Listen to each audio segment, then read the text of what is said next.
Halo Sobat Studi, bertemu lagi dengan Teti. Nah, hari ini Teti akan membahas tentang ekonomi syariah mengenai transaksi yang diharamkan. Nah, apa aja sih? Kita bahas ya. Penyebab terlarangnya sebuah transaksi. Nah, dalam ibadah, kaidah hukum yang berlaku adalah bahwa semua hal yang dilarang kecuali yang ada ketentuannya berdasarkan Al-Quran dan Al-Hadis. Sedangkan dalam urusan muamalah, semuanya diperbolehkan kecuali ada dalil yang melarangnya, jelas tidak boleh. Ini berarti ketika suatu transaksi baru muncul dan belum dikenal sebelumnya dalam hukum Islam, maka transaksi tersebut dapat diterima, kecuali terdapat implikasi dari dalil Al-Quran dan Al-Hadis yang melarangnya. Dengan demikian, dalam bidang muamalah, semua transaksi dibolehkan, kecuali yang diharamkan. Nah, transaksi yang dilarang dalam Islam ada beberapa macam. Dilarangnya transaksi itu sesuai dengan faktor penyebabnya. Nah, terus melanggar prinsip antara din minkum, yaitu penipuan ya. Nah, sebuah situasi di mana salah satu dari pihak yang bertransaksi berusaha untuk menyembunyikan informasi dari pihak yang lain dengan maksud untuk menipu pihak tersebut atas ketidaktahuan akan informasi objek yang diperjualbelikan. Apabila salah satu pihak tidak mempunyai informasi seperti yang dimiliki oleh pihak lain, maka bisa jadi nih salah satu pihak akan merasa dirugikan dan terjadi kecurangan atau penipuan. Allah dengan tegas melarang semua transaksi yang mengandung unsur penipuan dalam segala bentuk terhadap pihak lain. Seperti dalam Al-Quran surat Al-An'am ayat 152 yang artinya, dan sempurnakanlah takaran dan timbangan dengan adil. Kami tidak akan memikul beban pada seseorang, melainkan sekadar kesanggupannya. Untuk menghindari penipuan, masing-masing pihak harus mempelajari strategi pihak lain. Nah, dalam ekonomi konvensional, hal ini dikenal dengan game of theory. Nah, macam-macam tadlis atau penipuan. Ada tadlis dalam kuantitas, tadlis dalam kualitas, tadlis dalam harga, bahkan tadlis dalam waktu penyerahan. Karena kan banyak ya, mungkin sobat studi juga pernah ada yang kena tipu, bisa jadi. Karena zaman sekarang kan semuanya serba canggih, semuanya serba instan. Nah, ada celah di situ dapat memungkinkan seorang melakukan penipuan terhadap orang lain. Nah, selanjutnya melanggar prinsip la tazlimuna wala tuzlamun. Nah, prinsip kedua yang tidak boleh dilanggar adalah prinsip yang tadi. Ini jangan menzolimi dan jangan dizolimi. Praktik-praktik yang melanggar prinsip ini diantaranya gharar atau tagrir. Nah, tagrir berasal dari bahasa Arab yang berarti akibat, bencana, bahaya, risiko, dan ketidakpastian. Dalam istilah fikih muamalah, tagrir berarti melakukan sesuatu secara membabi buta tanpa pengetahuan yang mencukupi atau mengambil risiko sendiri dari suatu perbuatan yang mengandung risiko tanpa mengetahui dengan siapa dan apa akibatnya, atau memasuki kancah risiko tanpa memikirkan konsekuensinya. Menurut Ibnu Taimiyah, gharar terjadi bila seseorang tidak tahu apa yang tersimpan bagi dirinya pada akhir suatu kegiatan jual beli. Nah, adapun macam-macam tagrir. Nah, ada tagrir dalam kuantitas, kualitas, dalam harga, serta waktu penyerahan.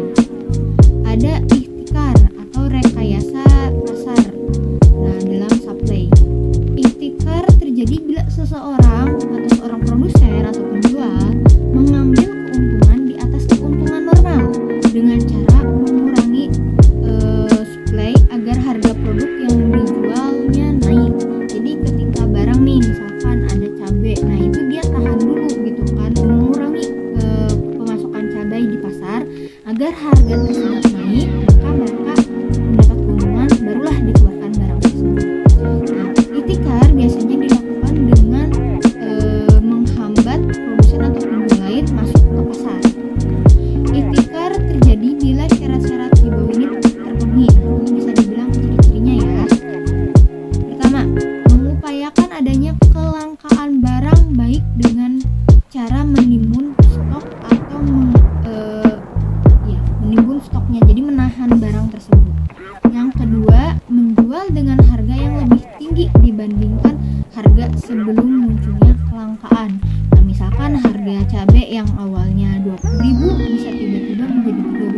40.000 bahkan 50.000, itu bisa saja terjadi. Mengambil keuntungan yang lebih tinggi dibandingkan keuntungan sebelum komponen sebelum dia menimbun itu kan. Keuntungan yang awalnya hanya Rp5.000 bisa tiba-tiba menjadi 10 kali lipat, bisa jadi. Ada bai najasi atau rekayasa dalam demand. Nah, bai najasi terjadi bila seorang produsen menciptakan permintaan palsu, seolah-olah ada banyak permintaan terhadap suatu produk sehingga harga jual produk itu akan naik. Hal ini terjadi misalnya nih dalam bursa saham ada praktik yang namanya manipulasi harga saham. Nah, ada bursa falas dan lain-lainnya. Jadi bisa dibilang ini menipu hal layak banyak dengan pura-pura ada banyak pembelinya dan ternyata itu kan pembeli palsu gitu. Jadi seolah-olah barangnya laku di pasaran, padahal kan bukan seperti itu. Jadi menarik pelanggan untuk membeli produknya dia. Ada riba.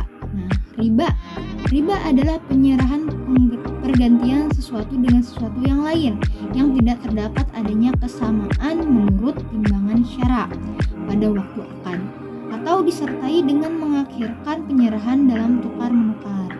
Al-Quran dan Sunnah dengan sharih telah menjelaskan keharaman riba dalam berbagai bentuknya dan seberapapun banyaknya ia dipungut, meskipun hanya misalkan Rp1.000, Rp5.000 itu tetap riba.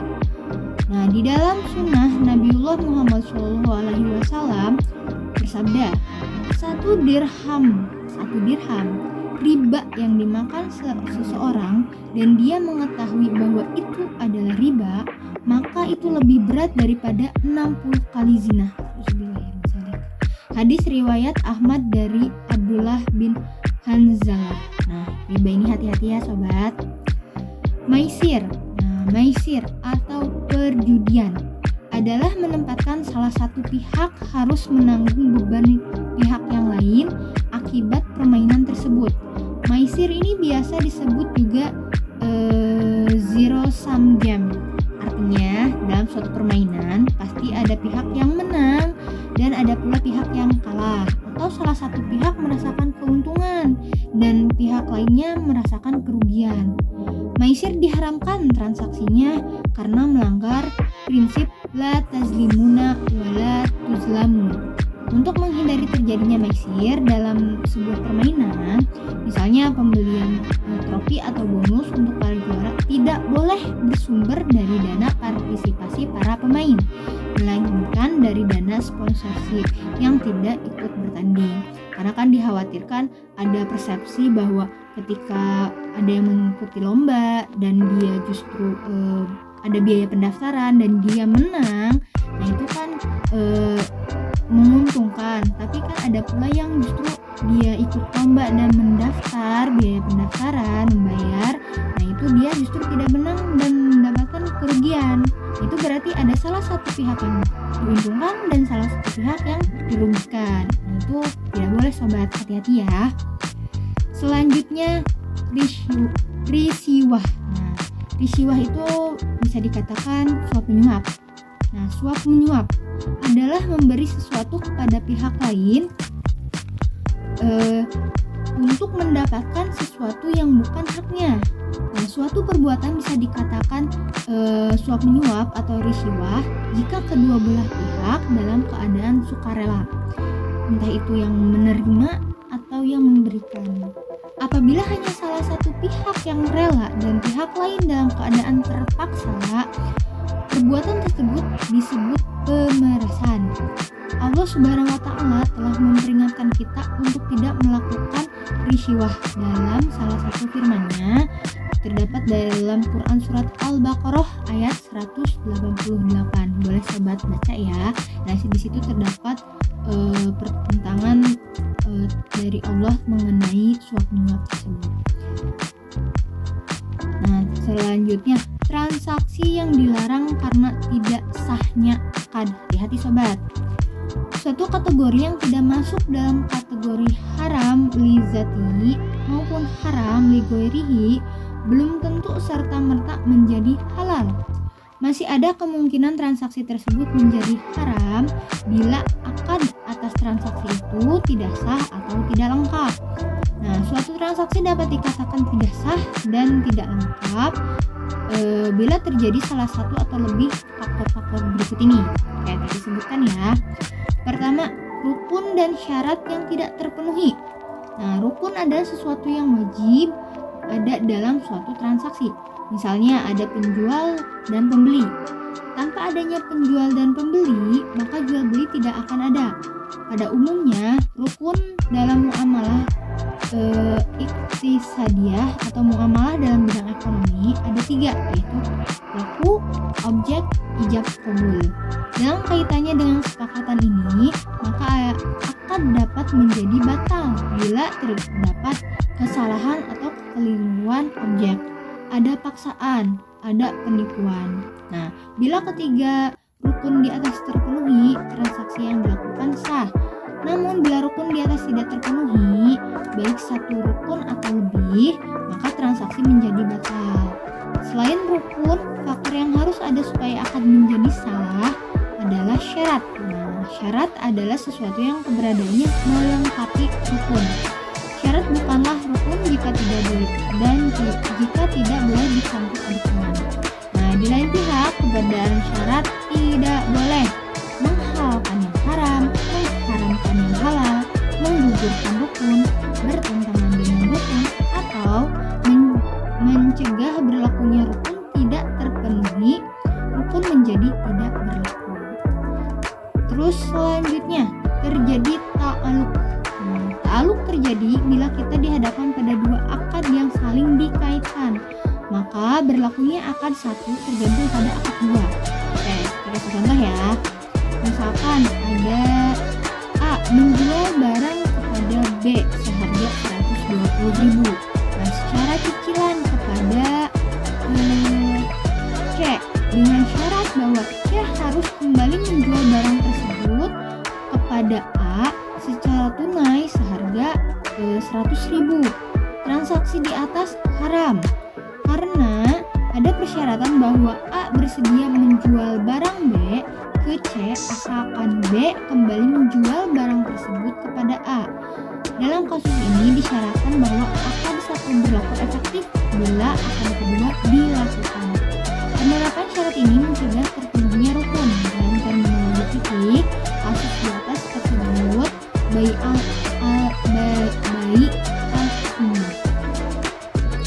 Nah, terjadi two-in-one. Nah, two-in-one ini adalah kondisi di mana suatu transaksi diwadahi oleh dua akad sekaligus sehingga terjadi ketidakpastian atau gharar mengenai akad mana yang harus digunakan atau diberlakukan. Dalam terminologi fikih, kejadian ini disebut dengan syafqatain fi al-sokfah.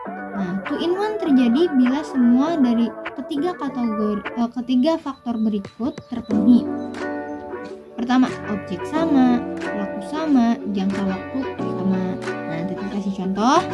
Contohnya nih, misalkan si A menjual mobil seharga 100 juta pada B yang harus dilunasi maksimal selama 12 bulan. Dan selama belum lunas, A menganggap uang cicilan B sebagai uang sewa.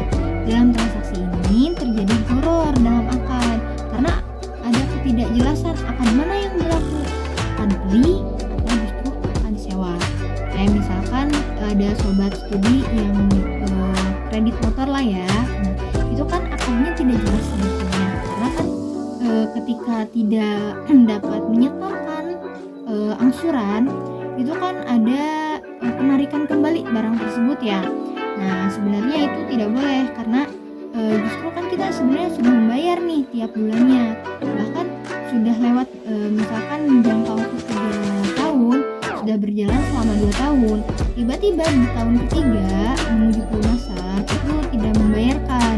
Nah, justru malah ditarik oleh pihak yang memberikan penjualan tersebut. Nah, justru hal tersebut kan menjadi gharar ya. Apakah memang akadnya beli atau justru akad sewa? Nah, itu aja ya sobat yang bisa kita sampaikan. Terima kasih. Ya.